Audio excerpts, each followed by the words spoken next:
안녕하십니까. 진도 명량농원입니다. 오늘은 화분체리 그 에어포트 지금 현재 상황 이렇게 오늘 찍어서 보여드리고, 여기는 저희 기농에서 제가 5년 차고요. 저희 집 이렇게 지어가지고 이렇게 살고 있는 집터입니다. 그리고 집에다가 이렇게 체리를 심어 놨는데 관리하기 힘드네요. 집에서 키우기가. 그 다음에 이런 형태 집이랑 이렇게 처남집, 저희 어머니 아버지 집 이런 식으로 이렇게 지어가지고 자리 잡고 이렇게 살고 있습니다. 그리고 오늘은 또 한 가지 제가 드리고 싶은 말은 어떤 말이냐면요. 이 자리를 잡기 전에 가장 중요한 게 그겁니다. 지금 물이 있어야 됩니다. 물이. 여기는 비록 이제 저수지 물도 있고 저수 상당히 크거든요. 있지만 저는 지하수를 팠습니다. 지하수를 파가지고 하루 물량이 한 200톤 가까이 되거든요. 이 지금 지하수를 자동 모터로 지금 자동 인버터 형식으로 달아놨습니다. 지금 인버터 형식으로 달아놨고요. 그래서 저쪽에 지금 물통이 보이는데 정중앙에 보시면 물통이 보이잖아요. 하우스 옆에. 거기서부터 여기까지 이렇게 물이 오는 겁니다. 그래서 1년 내내 이 지하수를 쓸 수가 있습니다. 물량은 엄청납니다. 지금 이제 나오기 시작할 거거든요. 이 물량이 엄청난 물량입니다. 이거 이제 이렇게 나옵니다. 집에서 헤드램 물도 쓸 때도 좋고요. 그러니까 이 농사 하시려면 물이 필수인데 기농하시는 분들이 그걸 그렇게 크게 생각 안 하시더라고요. 근데 가장 먼저 이 생각할 게, 이 생활을 하시게 되려면 물이 상당히 중요합니다. 이 물이 중요하고요. 지하수를 먼저 파셔야 된다는 거. 그래서 이왕 파실 거면 대공으로 파시는 게 좋습니다. 좀 돈 들더라도.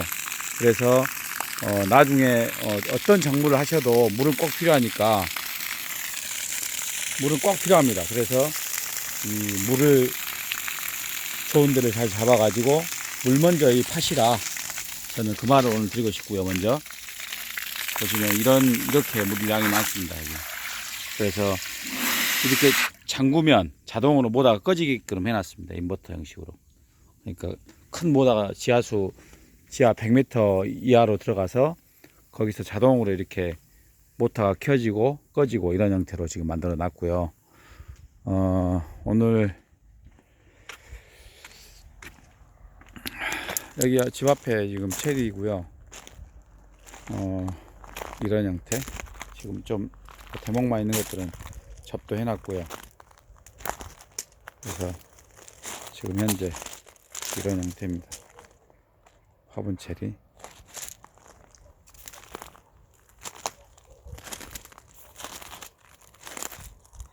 근데 항상 느끼는 거지만 진도가 이 바람 때문에 너무 이렇게 숙기가 늦어질 것 같아요. 제가 보니까. 그래서 올해 지금 참 고민이 많습니다. 이 농사가 변수가 항상 많은 것 같아요. 그게 참 힘드는 것 같아요.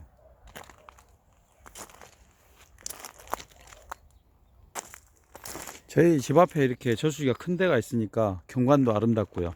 좋은 것 같아요.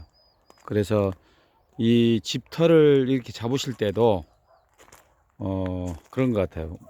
먼저 좀 알아보시고 많은 시간을 두고 이렇게 기농하실 때를 알아보셔 가지고 자리를 잡으셔야 됩니다. 그래서 중요한 거는 집터 사기가 쉽지 않다는 거. 그렇지만 발품을 팔고 여기저기 돌아다니면서 많은 정보를 수집하셔 가지고 이렇게 집터를 잡으셔야 됩니다. 그리고 이 집터가 그래요. 이 길이 있다고 해서 다 집을 지을 수 있는 건 아니에요. 지금 현재 이쪽에도 지금 집이 길이 있잖아요. 근데 집을 지을 수가 없어요. 뒤에 안쪽으로 가면. 왜 그러냐면 농로는 있지만 그 농로가 공식적인 이 이 군청이나 뭐 읍 이런 데 가시면 보시면 허가가 안 나요. 왜 그러냐면 기존에 그 땅 주인이 있던 분들의 그 허가를 맡아야 되기 때문에 그게 참 애로사항이 많습니다. 그래서 무턱대고 길이 있다고 해서 이렇게 땅을 사는 집터를 잡으시려고 하실 때 무턱대고 이렇게 땅을 사시는 것보다 군청 관계자하고 이야기를 하셔가지고 건축을 할 수 있는지에 대해서도 알아보셔야 될 것 같고 그게 상당히 중요합니다. 많은 분들이 그러더라고요. 길만 있으면 뭐 집 지을 수 있는데 그건 아니거든요. 허가가 나냐 안 나냐가 중요하니까 여러분들도 집 지으실 때 꼭 그거를 확인해 보시고 보셔야 됩니다.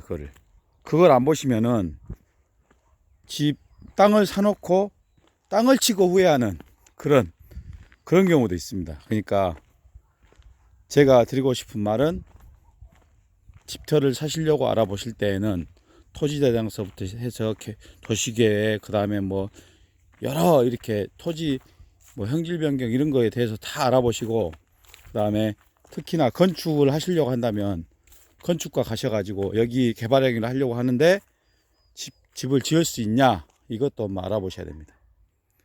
그렇게 해서 준비를 하시라 그겁니다. 그리고 여기 살균제 한번 했고요. 지금 현재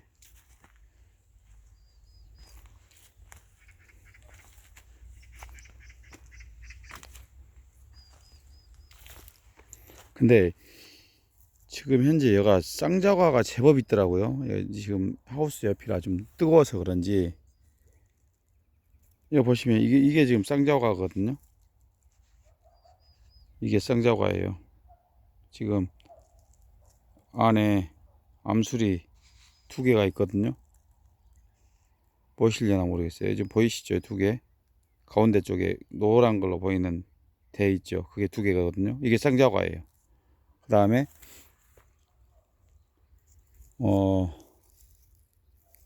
지금 지금 이게 헛것눈이죠. 이게 지금 보시면 보이시나요? 가운데 지금 없죠. 이게 헛것눈이에요. 헛것눈. 이렇게 생기는 이유를 잘 생각하셔야 됩니다. 우리 다손이 농원, 영동의 다손이 농원, 그가 이걸 자세히 이렇게 저한테 설명을 해주시더라고요. 헛것눈은 어떤 거고, 그 다음에 쌍자과는 어떤 건지에 대해서 저도 몰랐습니다. 그래서 이렇게 자세히 잘 설명해 주시더라고요. 그래서 이 체리를 키우실 때 헛것눈이 왜 생기는지 그것도 좀 생각을 해야 될 것 같고 그거는 아마 시비에서도 많이 이렇게 좌우합니다.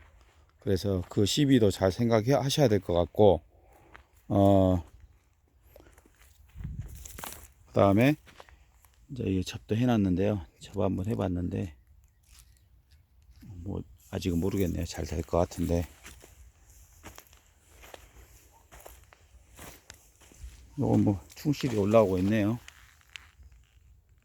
풀어가지고 지금 올라오려고 하고 있습니다.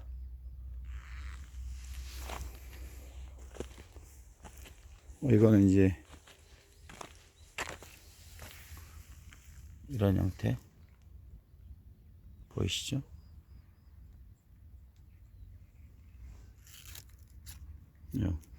요거는 극조생인데요. 접잘 되고 있네요.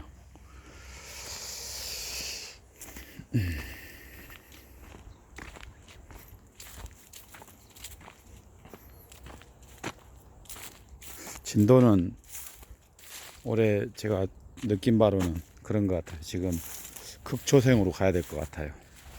그 다음에 시설도 할 수 있으면 안전하게 시설도 좀 해가지고 생각을 해봐야 될 것 같습니다. 지금 현재 저희 지하수를 판 데가 여기입니다. 그래서 저희 집까지 밀어가지고 이 물만 틀면 나오게끔 이렇게 해놨습니다. 그래가지고 아무 때나 이렇게 물을 쓸 수 있는 그런 형태. 그래서 항상 아까도 말씀드렸지만 시골은 뭐 생명의 원천은 물이니까 물이 있어야 사니까 물을 먼저 개발을 하시고 하셔야 됩니다. 그래서 지금 지하수는 이렇게 되어 있습니다. 지금 인버터 형식으로 해놨습니다. 자동 모터로 해가지고 지금 봐볼까요? 작동하네. 지금 이 밸브를 열어보겠습니다. 이렇게 팬이 돕니다. 이런 형태 이렇게 됩니다. 그 다음에 물을 잠가 보겠습니다.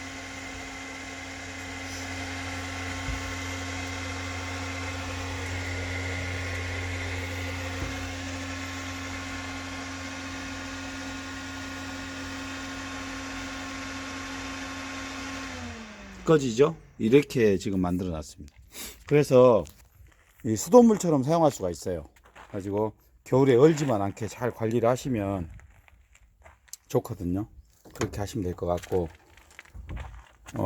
이렇게 톤은 제가 이거 하는데 인버터 형식으로 하는데 모터는 5마력짜리 들어가 있고요. 그래서 5마력짜리가 들어가게 되면 한 단계 업그레이드 된 인버터를 넣어야 됩니다. 그래서 모터가 무리가 안 갑니다. 그렇게 하려면 5마력짜리가 들어갔다면 7.5마력짜리 인버터 기계가 들어가야 됩니다. 그래서 모터보다 한 단계 이렇게 높은 상태로 이렇게 넣어줘야지만이 모터가 부하가 걸려도 인버터에서 그거를 커버를 합니다. 그래서 적은 걸 넣으시면 안 되고요. 항상 인버터는 가령 3마력짜리라고 한다면, 모터가 3마력짜리라고 한다면 5마력짜리를 넣어야 됩니다. 모르는 사람들은 뭐 5마력짜리 넣으면 5마력짜리 똑같은 거 넣으면 되지 않냐, 그렇게 넣으시면 안 됩니다. 그러니까 항상 기계는 부하가 걸리기 때문에 5마력짜리가 들어가면 7.5마력, 가령 2마력짜리가 들어가면 3마력, 이런 식으로 이렇게 넣어주셔야 가능합니다. 좋습니다. 훨씬 기계도 고장 없고 오래 쓰실 수 있고 그렇게 하실 수 있으니까 지하수 인버터 쪽은 그렇게 하면 좋다. 자동으로 해놓고 마음 놓고 물을 쓸 수 있는 그런 형태로 가시면 좋습니다. 그리고 기농이 그런 것 같아요. 지금 기농하게 되면 아까도 말씀드렸죠. 집터 사실 때 잘 생각해야 될 거. 그 다음에 물도 잘 이렇게 처음부터 이렇게 물을 관정을 파셔야 됩니다. 나중에 살면서 파지 그게 안 됩니다. 왜? 돈이 없기 때문에.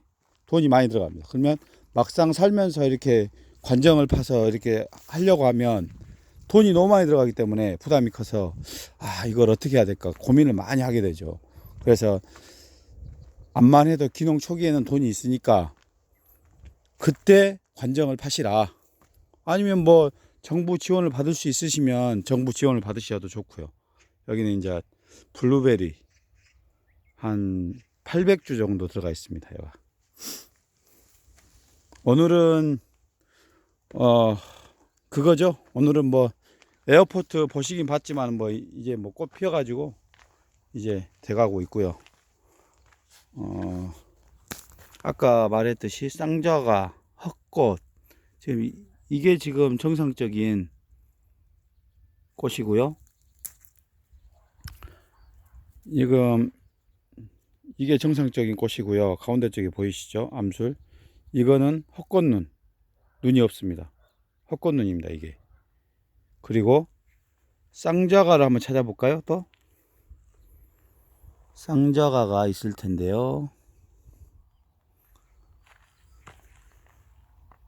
저쪽에서 한번 찾아보겠습니다. 쌍저가를. 꽃을 비교를 해드리겠습니다.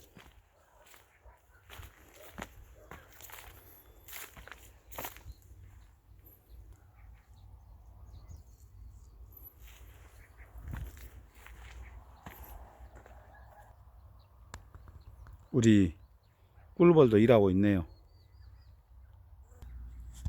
자, 여러분, 첫 번째 것이 지금 잘 안 나오는데 이게 쌍저가입니다. 지금 현재 가운데 핵 있는 데가 두 개가 있는 겁니다. 지금 이게 지금 암술이 두 개가 있습니다. 이게 쌍저가고요. 이게 정상적인 꽃은 가운데 거요. 그 다음에 이게 헛꽃눈 없죠. 가운데가 없죠. 노란 거 이렇게 여기 가운데 보이시죠? 그게 하나 있죠. 이거는 두 개가 있습니다. 이게 쌍자가입니다. 이렇게 보시면 될 것 같고, 그 다음 자 오늘은 여기까지 하고 다음에 또 영상을 올리고요. 체리 농사 하시려면 단단히 마음 먹으시고 차근차근 준비해 가시면 될 것 같습니다. 다시 한번 말씀드리지만 여러분들 그 대면적 하시려고 생각하신다면 준비를 많이 하셔야 되고요. 늘상 제가 말씀드리는 게 뭡니까? 그 소량의 면적으로 처음에는 시작하셔가지고 거기 과원을 잘 관리해 보시다가 잘 하실 수 있다 한다면 늘리는 것도 괜찮으니까 다시 한번 이 많은 면적을 생각하실 분들은 공부를 많이 하셔야 됩니다. 체리가 쉬운 게 아니고 어렵습니다. 저도 가재꼴림이나 다손이 농원에서, 다손이는 시비 방제 쪽으로 전문가입니다. 이 박사학위 지금 준비하고 있고요. 그래서 저는 이제 제가 생각하는 거는 그분들한테 많이 도움도 받고 있고요. 저는 이제 방제 시비에 대해서는 다손이 그 이한용 대표에게 전화를 많이 합니다. 그래서 물어보기도 하고, 이렇게 지금 꽃눈이 돼 있는데 어떻게 해야 되냐, 이런 형태인데 어떻게 해야 되냐, 이런 것도 많이 물어보고요. 쌍자과나 뭐 헛꽃눈 생기는 게 분명히 원인이 있고 거기에 대해서도 대처를 해야 될 것 같고요. 여러분들도 멘토를 잘 만나셔야지만이 성공할 수 있다. 지금 저희 나라 현실이 방제력이 이것저것 이렇게 많다 보니까 여기 기웃 저기 기웃 하시다 보면 힘듭니다. 그렇기 때문에 여러분들이 섬기고 있는 멘토나 그런 분이 계신다 한다면 그분들의 전적으로 이렇게 신뢰를 하고 믿음을 갖고 가시면 좋을 것 같습니다. 그래서 여기 기웃 저기 기웃 하시다가 여기 말이 맞는 것 같네 하다가 또 잘라요. 또 여기 가니까 또 이런 말이 또 있어요. 그럼 또 잘라요. 그러면 수영은 베리고 나중에 망하는 겁니다. 그래서 제가 드리고 싶은 말은 그거죠. 멘토를 자기가 산기로 하셨다면 그분을 끝까지 가는 거죠. 근데 이제 끝까지 가기 위해서는 그게 중요합니다. 현실적인 과원이 있고 그 과원을 잘 만들어가는 그런 멘토를 잘 섬기셔야지 성공하실 수 있습니다. 현실적으로는 과원이 이렇게 좋게 돼 있지도 않고 엉망인데 제자한테만 잘해라는 것은 어불성설이죠. 그래서 제가 생각하는 건 그렇습니다. 제가 생각하는 멘토는 자기 과원도 정말 정밀 관리를 하면서 정말 잘하고 있는 그런 스승님인가를 먼저 보셔야 됩니다. 그래서 어떤 과원을 가시더라도 스승을 모시려고 한다면, 멘토를 삼으시려고 한다면 그 과원을 가셔가지고 보시고 멘토를 결정하시는 게 좋을 것 같습니다. 제 견해입니다. 제 견해고 저도 수많은 이 과원을 많이 가봤습니다. 전국 과원 거의 다 가봤습니다. 많이 가봤고요. 그래서 이 멘토를 삼을 때 그런 점을 유념하셔가지고 멘토를 잘 자기가 섬길 수 있는 스승님을 잘 만들 수 있는 그런 우리 구독자님들이 되실 수 있도록 저는 바람하지 않습니다. 오늘 여기까지 하고요. 진도 명량농원이었습니다. 감사합니다.